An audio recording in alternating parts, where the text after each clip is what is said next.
Good afternoon guys. ये मैं TY BCom का लेक्चर रिकॉर्ड कर रहा हूँ। टीवाई बीकॉम सेम 6 और एसवाई बीकॉम सेम 3 का मैनेजमेंट अकाउंटिंग और फाइनेंशियल मैनेजमेंट का कैपिटल बजटिंग चैप्टर में करा रहा हूँ। मैंने कुछ अब तक 2 लेक्चर ले लिया हूँ। उसमें मैंने आकर एनटीवी कराया हूँ, पे बैक पीरियड कराया हूँ, एआरआर कराया हूँ और भी एक दो मॉडल कराया हूँ। अब ये लेक्चर में मैं आपके साथ कराने वाला हूँ पीआई। पीआई का मतलब होता है प्रॉफिटेबिलिटी इंडेक्स। अब इसका जो फॉर्मूला है ना वो ऐसा है, present value of cash inflow divided by present value of cash outflow. अगर हमको एक प्रोजेक्ट को चूज करना है बाय पीआई मॉडल, देन अगर जो आंसर है वो 1 से ग्रेटर है तो वो आपको प्रोजेक्ट में इन्वेस्ट करना चाहिए। और अगर जो हमारा आंसर है वो 1 से कम है तो वो प्रोजेक्ट को हमको नहीं चूज करना चाहिए। अब जो present value of cash inflow आएगा, present value of cash outflow आएगा। Present value of cash outflow तो ऐसा है कि जो हमने फर्स्ट ईयर में जो इन्वेस्टमेंट की है वही होगा।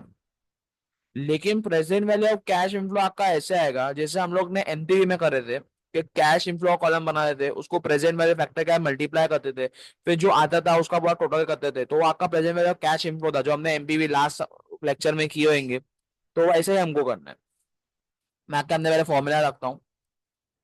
प्रॉफिटेबिलिटी इंडेक्स मतलब PI will be equal to present value of cash inflow will be divided by present value of cash outflow. अब मैं आपके अंदर क्वेश्चन रखता हूँ। ये आपका क्वेश्चन है, x limited is considering purchase of machine in replacement of an old one. तो उसको एक मशीन रिप्लेस करने की है तो वो खरीदने वाला है। इसमें दो मॉडल है, two models we as a Modern and Sky are offered at price of 22.5 lakhs and 30 lakhs respectively. मतलब हमको ये देखना कि मॉडर्न चूज करना चाहिए कि स्काई चूज करना चाहिए एज पर पीआई मॉडल। जिसमें भी आंसर बड़ा रहेगा, ग्रेटर देन 1 तो होना ही चाहिए, फिर ग्रेटर देन 1 के बाद भी डिफरेंस जिसका ज्यादा रहेगा ना वो मॉडल हमको चुनना चाहिए। Are offered at price of 22.5 lakh and 30 lakh respectively. अब ये 22.5 लाख क्या है हमारा present value of cash outflow, 30 lakh क्या है present value of cash outflow.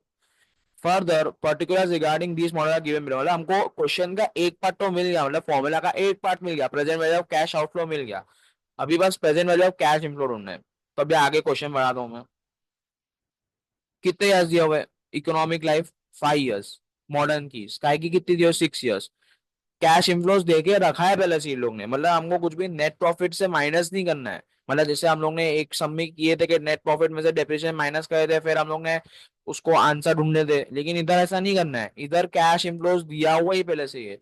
तो मॉडर्न का 5 लाख दिया हुआ है, 7.5 लाख, 10 लाख, 9 लाख, 8.5 लाख। अब जैसा हम लोग एमपीए में करते थे ना, ईयर कॉलम बनाओ, अमाउंट कॉलम बनाओ, इधर प्रेजेंट वैल्यू फैक्टर दिया हुआ है इसका कॉलम बनाओ, इसको इसके मल्टीप्लाई कर दो। मतलब जैसे कि 0.839 उसको 5 लाख क्या मल्टीप्लाई करो, 7.5 को 0.797, तो फर्दर एंड फर्दर ऐसे मल्टीप्लाई करना है। तो एक ईयर का कॉलम बनाएंगे, एक अमाउंट का कॉलम बनाएंगे और एक प्रेजेंट वैल्यू फैक्टर का, और उसके आएगा प्रेजेंट वैल्यू कैश इनफ्लो। फिर उसका टोटल करेंगे ना, उसको हम लोग डिवाइड करेंगे 22.5 लाख, जैसा इधर सब में दिया मॉडर्न का, वैसे स्काई के लिए भी ऐसा ही करेंगे। ईयर कॉलम बनाएंगे, कैश इनफ्लो लिखेंगे, प्रेजेंट वैल्यू फैक्टर लिखेंगे, present value multiply by cash inflow का present value of cash inflow आएगा, उसका ऐड करेंगे, उसको डिवाइड बाय 30 लाख करेंगे तो आपको पीआई मिल जाएगा। और एमपीवी के लिए तो हम लोग क्या करते थे कि जो भी प्रेजेंट वैल्यू कैश इनफ्लो आया उसको हम लोग इससे माइनस कर देंगे, 22.5 लाख और 30 लाख। ठीक है। तो ये सारा इंफॉर्मेशन दिया हुआ है कितना कैश इनफ्लो है हर साल का। और प्रेजेंट वैल्यू फैक्टर, अगर present value factor by chance नहीं दिया हुआ तो उसके लिए मैंने आपको बताया था 100 divide by 100 plus the rate. वैसे कि इस सब में क्या है, 100 डिवाइड बाय 100 प्लस 12 मतलब 112, तो 100 डिवाइड बाय 112 तो कितना आएगा 0.893, और ऐसे ही करते करते गो एन। ठीक है। और एक चीज ध्यान रखना, अगर चौथा नंबर आपका जो है ग्रेटर देन 5 है तो हम लोग नंबर राउंड ऑफ करके एक नंबर आगे बढ़ा देंगे। अगर जैसे कि इस सम के अंदर 0.8935 होता है या 6 होता है, एग्जाम्पल दे रहा हूं, तो हम लोग क्या करते हैं 894 कर देते हैं। तो ऐसा ही। ठीक है। Evaluate the two proposal, which model would you recommend and why. ठीक है। तो मैं आके हमने सोल्यूशन रखने जा रहा हूँ। मॉडर्न के लिए क्या करेंगे, पहले ईयर कॉलम बनाएंगे जैसे हम लोग एनपीवी में करते थे, वैसे ही सेम हमको करना है। ईयर कॉलम बनाएंगे, कैश इनफ्लोज लिखेंगे, कैश इनफ्लो मैं आपको बताता हूँ। कैश इनफ्लो जैसा दिया हुआ है, मॉडर्न का कितना दिया हुआ है, फर्स्ट ईयर का 5 लाख, तो यहाँ लिखे 5 लाख। फिर सेकेंड ईयर का दिया हुआ है 7.5 लाख, तो यहाँ लिखेंगे 7.5 लाख। थर्ड ईयर का दिया हुआ है 10 लाख, थर्ड ईयर में लिखेंगे 10 लाख। फोर्थ ईयर में दिया हुआ है 9 लाख, तो फोर्थ ईयर में लिखेंगे 9 लाख। फिफ्थ ईयर में दिया हुआ है 8.5, तो फिफ्थ ईयर में लिखेंगे 8.5। उसको क्या करना, जो present value of cash, present value factor दिया हुआ है @12%, उसको कॉपी करेंगे। फर्स्ट ईयर का दिया हुआ है 0.893, सेकेंड ईयर का दिया हुआ है 0.797, थर्ड ईयर का दिया हुआ है 0.712, फोर्थ ईयर का दिया हुआ है 0.636, और फिफ्थ ईयर का दिया हुआ है 0.567। तो उसको हम लोग पूरा कॉपी कर देंगे। फिर इसको इसके मल्टीप्लाई करेंगे तो present value of cash inflows आ जाएगा। ठीक है, तो इसको मल्टीप्लाई करें 5 को 0.893, तो 4.465, ऐसा ही पूरा मल्टीप्लाई करेंगे, ये सारा आंसर्स आएंगे। फिर इसका टोटल करने का है ये पांचों का, तो टोटल आएगा 28.106। फिर हम लोग ने एक्चुअल अमाउंट कितना इन्वेस्ट किए थे, 22,50,000, तो उसको इसके माइनस करेंगे तो हमको आंसर आएगा 5.60। अब एनपीवी तो पॉजिटिव आया, लेकिन अभी दो मशीन है इसमें, एक मशीन नहीं है।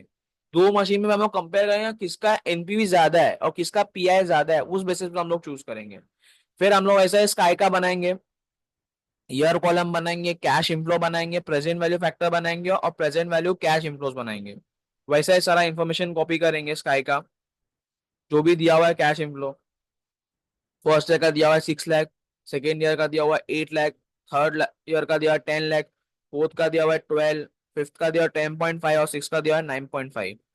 तो ऐसा ही लिखेंगे इधर कैश इनफ्लो कॉलम में, और वैसे ही प्रेजेंट वैल्यू फैक्टर सारे कॉपी करेंगे, मल्टीप्लाई करेंगे तो आपको ये आंसर आ जाएगा। ये आंसर का टोटल करो तो आएगा 37.256। अब मैंने एक्चुअली कितना इन्वेस्ट करा था स्काई मॉडल के अंदर, कितना करना चाहिए था, 30 लाख।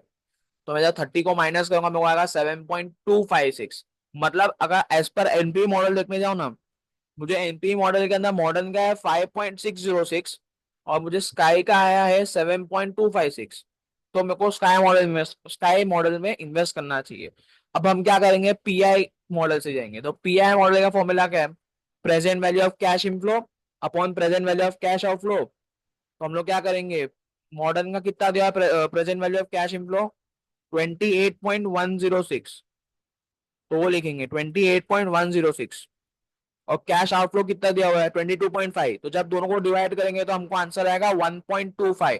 थर्ड नंबर 5 से ज्यादा है तो राउंड ऑफ कर देंगे, वरना फिर जैसा है वैसा ही छोड़ देंगे।